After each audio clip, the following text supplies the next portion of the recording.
بسم اللہ الرحمن الرحیم۔ حضرت سیدنا عبداللہ بن سلام اسلام لانے سے قبل آپ یہودیوں کے بہت بڑے عالم دین تھے، تو آپ کے اسلام لانے کا واقعہ حضرت امام بخاری بیان کرتے ہیں حضرت سیدنا انس رضی اللہ تعالیٰ عنہ سے۔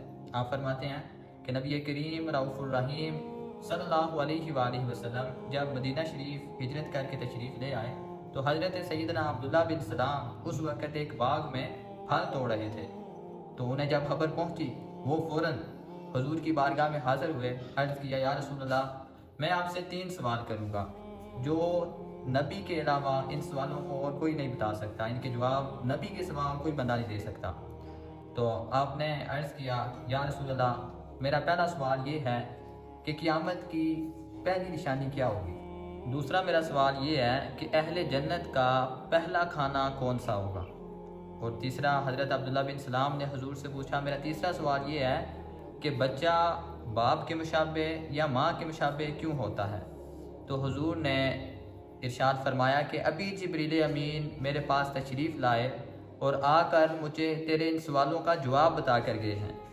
تو تیرا پہلا سوال یہ تھا کہ قیامت کی پہلی نشانی کیا ہوگی؟ قیامت کی پہلی نشانی یہ ہوگی کہ مشرق سے ایک آگ نکلے گی جو لوگوں کو گھیر کر مغرب کی طرف لے جائے گی، یہ قیامت کی پہلی نشانی ہوگی۔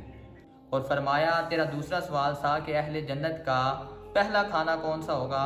تو اہل جنت کا پہلا کھانا جو ہوگا وہ مچھلی کی کلیجی ہوگی، مچھلی کی کلیجی یا مچھلی کی کلیجی کا نچلے والا حصہ۔ تیرا تیسرا یہ سوال تھا کہ بچہ باپ کے مشابہ یا ماں کے مشابہ کیوں ہوتا ہے؟ تو اگر مرد کی منی عورت کی منی پر غالب آ جائے تو بچہ جو ہے وہ باپ کی شکل پہ جاتا ہے، اور اگر عورت کی منی مرد کی منی پر غالب آ جائے تو بچہ ماں کی شکل پہ جاتا ہے۔ تو اس وقت حضرت سیدنا عبداللہ بن سلام نے کہا اشہد اللہ الہ الا اللہ وحدہ لا شریک لہ واشہد ان محمدا عبدہ ورسولہ، میں گواہی دیتا ہوں آپ اللہ کے سچے نبی ہیں، کیونکہ میرے ان 3 سوالوں کا جواب اللہ کے نبی کے علاوہ اور کوئی نہیں بتا سکتا۔ سبحان اللہ، یہ تھی میرے آقا کریم صلی اللہ علیہ وآلہ وسلم کی شان۔ ہم سب کو آقا کریم صلی اللہ علیہ وآلہ وسلم کی شان و شوکت اللہ عز و جل سمجھنے کی توفیق عطا فرمائے۔